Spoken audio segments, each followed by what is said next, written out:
Do you want to be able to serve and volley like prime Ivanisevic? Well, I've got 5 tips that are going to help you unlock your serve and volley mastery. Serving and volleying, as the OG coach would say, the gentleman's form of attack, and ultimately a tactic that we are seeing less and less from the pros these days. But it still happens occasionally. People like Carlos Alcaraz, Jack Draper, Francis Tiafoe, they will be chucking in the occasional serve and volley every now and again. And that is the whole point. You can't do it every single time, and you can't never do it either, because either way, your opponent knows what's coming.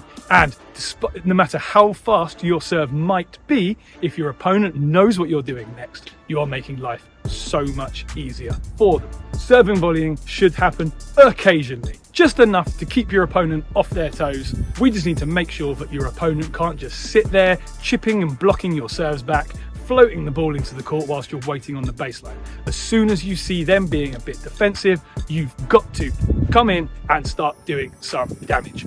So coming up now are my 5 secrets to mastering the serve and volley game. Now, the most important thing about serving and volleying is that it's not necessarily serving and winning, and actually it doesn't even have to be serving and volleying. What we are trying to do is get into the court, up to the net, after we've played a big attacking first serve. So many players go into this absolute panic mode. I've got to get all the way up to the net so I can play a winning volley with my very next shot. That's just never going to happen. If it does, what a fantastic bonus. But you should just be looking to get a big serve in and then essentially just stop your opponent from chipping up an easy return. So when you are serving and volleying and you get up to the line, just think, I am serving and then I am moving forwards. That's enough. You do not need to win with your first volley. It doesn't even have to be a volley. A little half volley from around the service line. Maybe it ends up just as a short forehand or a short backhand. That's absolutely fine. Take some of the pressure off yourself. You do not have to win with that first volley you play. Bearing in mind that first volley doesn't have to necessarily win the point. We're just trying to put ourselves in an advantageous position. We can look at what we do with the serve to enable this. Now, one thing you can do is you can just slow your serve down a little bit. This is just going to help you buy a bit more time and maybe get a little bit closer. I personally have quite a fast serve, which means that if I go all out, my first volley is going to be nowhere near even the service line on the court. I serve faster than I move. This isn't necessarily a problem, but I don't want to be picking up volleys from my toes the entire time. If I can slow my serve down a little bit, it's just going to give me another 2-3 steps into the court, which might just make that volley a little bit easier. So before you go out there and start hammering first serves and charging into the net, just consider maybe a little bit slower is going to be a little bit better. You've slowed your serve down and you're making sure you're not going all the way in one go, but you do need to stop at some point. And when? Well, you're going to stop at the moment your opponent strikes the ball. You would have heard the term split step, ready position, split check, all this kind of stuff.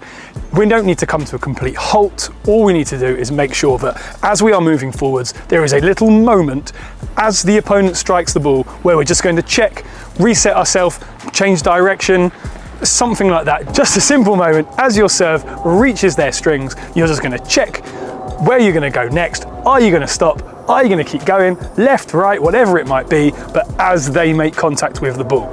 Almost every single time you're going to continue moving afterwards, and almost every single time it's probably going to be forwards as well, but we don't want to go careering in one big long sprint. We don't want to be strolling about either. It's about going at a pace that means you can still control yourself to make that adjustment as your opponent strikes the ball.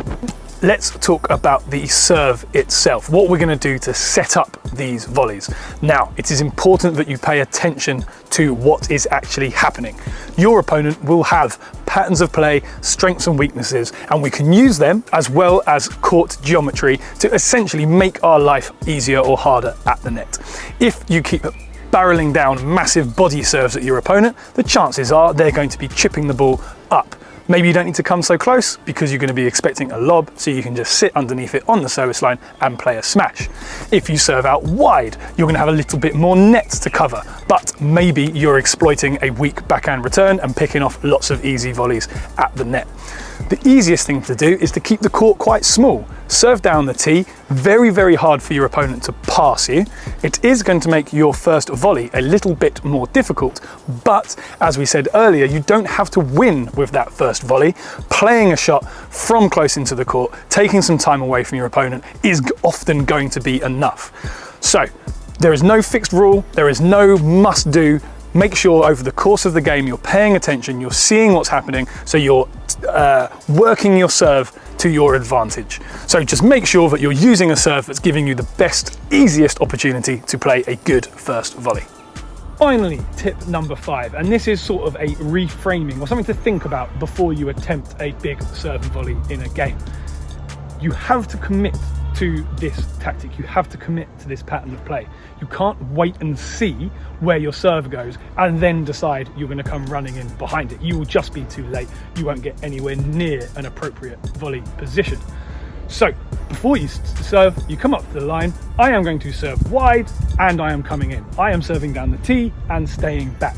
The key thing is that you are committing, but you are not rushing. So many players are halfway to the net before they've even made contact with their serve. You finish the serve, you land, and then you go. And you go because you've already decided you were going to. Make a plan, stick to the plan. It should help you stay calm, help you stay relaxed, and stop rushing into it. There you have it then, 5 very easy to use little tips to help you improve your serve and volley. Now remember, the key thing is that this isn't a guarantee of winning points. What it is an alternative strategy for when staying at the back of the court isn't working.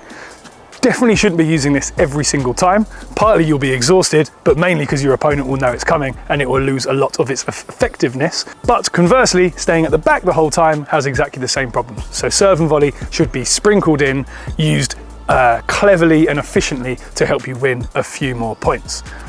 Don't go charging all the way. Make sure you're stopping when your opponent is making contact, and that first volley doesn't have to be a winner. It's just about taking advantage and backing up your good serve.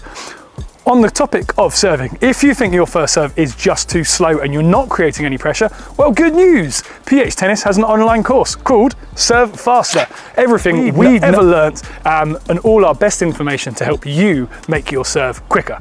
The link for that will be in the description below, as well as all the buttons you need to press to like, follow, share and subscribe so you never miss a thing from PH Tennis.